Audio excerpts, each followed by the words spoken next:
الحمد للہ رب العالمین والصلاة والسلام علی سید الانبیاء والمرسلین اما بعد فاعوذ باللہ من الشیطان الرجیم بسم اللہ الرحمن الرحیم رب اشرح لی صدری ویسر لی امری واحلل عقدۃ من لسانی یفقهوا قولی سبحانک لا علم لنا الا ما علمتنا انک انت العلیم الحکیم یا ایہا الذین آمنوا استعینوا بالصبر والصلاۃ ان اللہ مع الصابرین۔ یا ایہا الذین، اے وہ لوگو، آمنو جو ایمان لائے ہو، استعینوا مدد طلب کرو، بالصبر صبر کے ساتھ، والصلاۃ اور نماز کے ساتھ۔ ان اللہ بے شک اللہ سبحانہ و تعالی، مع الصابرین صبر کرنے والوں کے ساتھ ہے۔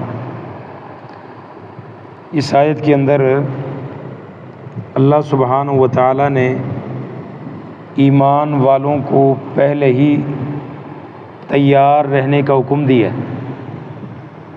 ایمان لانے کا مقصد، اللہ کے قریب ہونے کا مقصد، نیکیاں کرنے کا یہ مقصد نہیں ہے کہ تم پر آزمائشیں نہیں آئیں گے، بلکہ آزمائشیں تم پر زیادہ آئیں گے، اس لیے تم نے ہر حال میں تیار رہنا ہے۔ تو انسان عام طور پر یہی سمجھتا ہے جب نماز روزے کروں گا تو آزمائشوں سے بچا رہوں گا۔ آزمائشوں سے بچ نہیں سکتے، لیکن آزمائشوں سے مقابلہ کرنے کے لیے نیکیوں کی وجہ سے طاقت آ جاتی ہے، ان سے بندہ مقابلہ کر سکتا ہے، ہارتا نہیں ہے۔ تو پچھلی آیات سے ان کا تعلق تھا کہ پیچھے ذکر اور شکر کا حکم اللہ نے دیا تھا، تو ذکر اور شکر کی جو بہترین صورت ہے وہ نماز ہے۔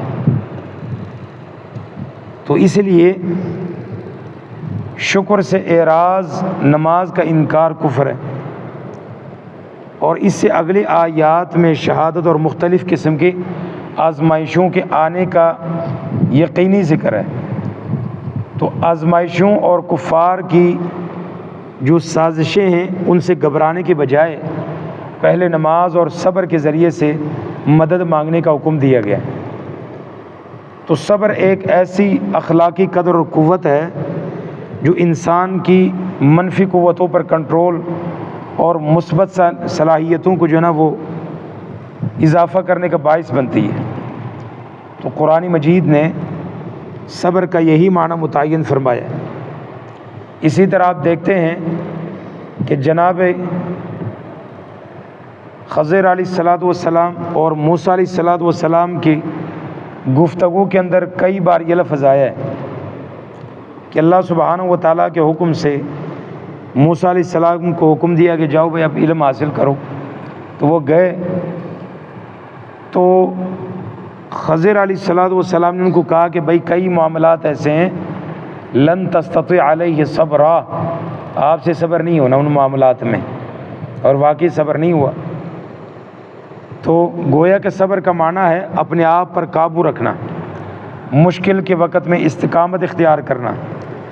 تو اس صبر اور استقامت کا آپس میں بڑا گہرا تعلق ہے۔ غریب آدمی صبر کا دامن چھوڑ دے تو اللہ معاف کرے وہ خودکشی تک جا سکتا ہے۔ جو ان کے اندر صبر کی قوت کمزور ہو جائے، جوان آدمی ہے، اس کے اندر صبر کی جو قوت کمزور ہو جائے تو اس سے بے حیائی کے ایسے حرکات ثابت ہوتی ہیں کہ ساری زندگی ان کی وجہ سے وہ پچھتاتا رہتا ہے کہ صبر کی کمی کی وجہ سے۔ صاحب اقتدار آدمی ہے، اس کے اندر صبر کی کمی آ جائے، اپنے وقت کا وہ فرعون بن جاتا ہے۔ اور اس کے برعکس یہی لوگ اگر صبر اور حوصلے کا مظاہرہ کریں تو زندگی ان کے لیے آسان بن جاتی ہے، بہادر اور با اختیار جو ہے نا وہ بن جاتے ہیں، ہمت والے بن جاتے ہیں۔ تو قرآن مجید نے ہمیں زندگی کے ہر موڑ پر صبر کا حکم دیا، اسی لیے اللہ فرماتے ہیں وَاصْبِرْ عَلَىٰ مَا يَقُولُونَ وَاهْجُرْهُمْ هَجْرًا جَمِيلًا، لوگوں کے دل آزار باتوں پر صبر کرتے ہوئے اچھے انداز سے انہیں چھوڑ دیں۔ لوگوں کا کام ہی باتیں کرنا ہے، کس کس سے پوچھو گے؟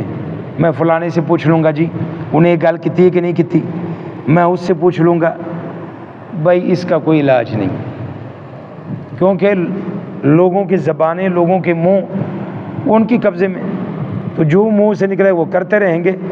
آسان حل یہی ہے صبر۔ وَلَئِن صَبَرْتُمْ لَهُوَ خَيْرٌ لِّلصَّابِرِينَ، اگر آپ صبر کریں تو یہ بہت بہترین انجام ہے صبر کرنے والوں کے لیے۔ اور جن لوگوں نے نبیوں کو نہیں معاف کیا تو 14ویں صدی کے گناہ گاروں کو کس نے معاف کرنا ہے؟ لہذا لوگوں کی پرواہ مت کرو۔ انما یوفی الصابرون اجرہم بغیر حساب، صبر کرنے والوں کو اللہ بغیر حساب کے پورا اجر دیتا ہے۔ تو گویا کہ اللہ سبحانہ و تعالیٰ نے نصرت اور حمایت کے حصول کے لیے دوسرا مؤثر ذریعہ صبر کے بعد نماز کا ہمیں اختیار کرنے کا حکم دیا گیا ہے۔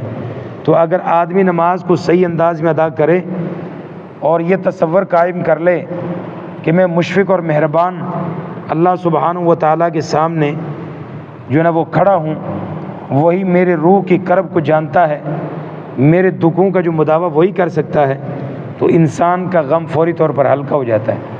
اسی لیے نبی علیہ الصلوۃ والسلام آپ نے فرمایا وجعلت لی قرۃ عینی فی الصلاۃ، بھائی میرے لیے میری جو آنکھوں کی ٹھنڈک ہے وہ نماز میں۔ ایک مسلمان جب تکلیف اور مشکل آتی ہے وہ نماز سے مدد مانگتا ہے۔ ابراہیم علیہ الصلوۃ والسلام کا مشہور قصہ آپ نے سنا ہے۔ نبی علیہ الصلوۃ والسلام کو جب بھی کوئی تکلیف پہنچتی، جب بھی کوئی مشقت والا کام پہنچتا، تو آپ بلال کو کہا کرتے تھے یا بلال ارحنا بالصلاۃ، نماز کے ذریعے سے ہمیں سکون پہنچا۔ تو ابراہیم علیہ الصلوۃ والسلام بھی جب ہجرت کر کے جا رہے تھے، تو جب اس بستی کی طرف جا رہے تھے جہاں کا بادشاہ ظالم تھا، وہ خود کوئی خوبصورت عورت دیکھتا تھا تو وہ جو ہے نا وہ بادشاہ صاحب اقتدار ہے، صبر تو اس کے پاس تھا نہیں، طاقت اس کے پاس تھی، تو فوری طور پر جو ہے نا وہ اپنے پاس بلا لیتا تھا۔ اب جب ابراہیم علیہ السلام وہاں سے گزرے، بادشاہ کو فوری خبر پہنچی بڑی خوبصورت عورت آئی ہے۔ تو چونکہ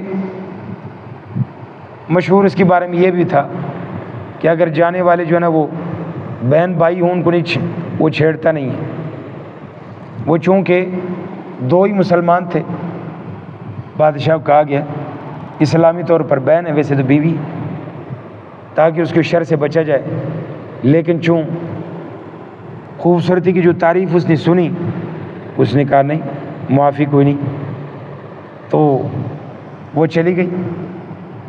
اندر سارا ہے وہ بھی نماز میں، باہر ابراہیم ہے وہ بھی نماز میں، نماز پڑھنے دو۔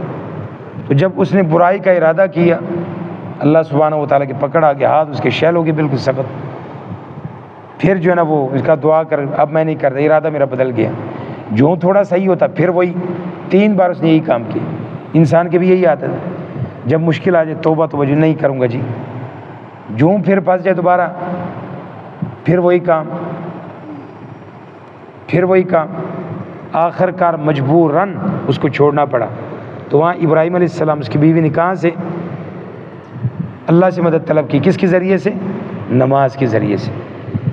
تو ایک مسلمان کے لیے مشکل حالات میں اللہ سبحانہ و تعالیٰ کے ساتھ تعلق جوڑنے کے لیے کیا کہا گیا؟ صبر اور نماز۔ اس لیے ابن عمر رضی اللہ تعالیٰ عنہ فرماتے ہیں، نبی علیہ السلام نے فرمایا 2 قسم کے مومن ہوتے ہیں، المؤمن الذي يخالط الناس ويصبر على آذاهم اعظم اجرا من المؤمن الذي لا يخالط الناس ولا يصبر على آذاهم۔ یہ 2 قسم کے مومن ہیں۔ ایک قسم لوگوں سے دور بھاگتا ہے، بھائی نہ میں لوگوں کے پاس ہوں گا، نہ میں فتنے مبتلا ہوں گا، نہ کسی کی بات سنوں گا، نہ کوئی ہمسایہ ہوگا، نہ کسی کی تکلیف ہوگی، نہ کسی کو کوئی دینی نہ لینی، نہ باتیں سننی، اپنے موج مستی میں ہوں گا۔ اور میں دوسرا مومن کون ہے؟ لوگوں کے درمیان رہتا ہے، ان کی اصلاح کرتا ہے، ان کی باتیں سنتا ہے، ان کی باتوں پر صبر کرتا ہے۔ تو نبی علیہ السلام نے فرمایا وہ مومن جو لوگوں کے ساتھ مل جل کر رہتا ہے، ان کی باتوں پر صبر بھی کرتا ہے، یہ اجر کے اعتبار سے بہت زیادہ ہے، بہت فضیلت والا ہے بنسبت اس مومن کے جس نے لوگوں سے بالکل قطع تعلق ہی کیا ہوا ہے، لوگوں کے ساتھ میل جو نہیں ہے، لوگوں کے ساتھ تعلق ہی نہیں ہے، اجر کے اعتبار سے یہ مومن جو صبر کر رہا ہے تکلیف میں زیادہ ہے، اجر میں زیادہ ہے۔ تو صبر اور نماز کے ذریعے سے اللہ سے مدد طلب کرنا چاہیے۔ اللہ سبحانہ و تعالی مستقل مزاج اور صبر کرنے والوں کی دستگیری فرماتا ہے۔ تو صبر اللہ سبحانہ و تعالی نے بے شمار مقامات پر اس کا حکم دیا ہے، تو اسی لیے اللہ نے پہلے صبر کے لیے تیار کیا مومنوں کو۔